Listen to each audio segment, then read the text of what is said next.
ati biragoye cyane hano hanze ko wakumva ko umuntu ngo yabaye umugabo ngo yiswe umugabo ngo ni igikomerezwa ameze neza ahari natarabanje guca mu bintu gukomeza zamvune bwa buribwe bwa gukora cyane bwa kwigomwa kwa kuvunika mbega kwa kwitanga kose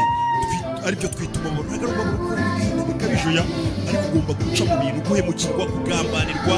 kwigomwa kugira ngo ukore cyane witwa umugabo nibo bakavuga dusanga nucunga neza ukareba abantu bakomeye cyangwa se abantu bahambaye uzasanga ibyo bintu barabanje kubakora bazi uburibwe bafite experience mu buribwe bafite ubumenyi yo kwigomwa yo kuvunika yo gukora cyane yo kwitangira abandi yo guhemukirwa ibyo byose niyo usanga umuntu yarabaye umugabo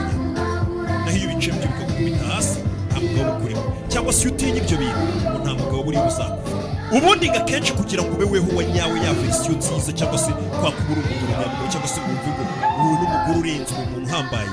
nuko uba warabanje guca muri ibyo bintu bikubangamira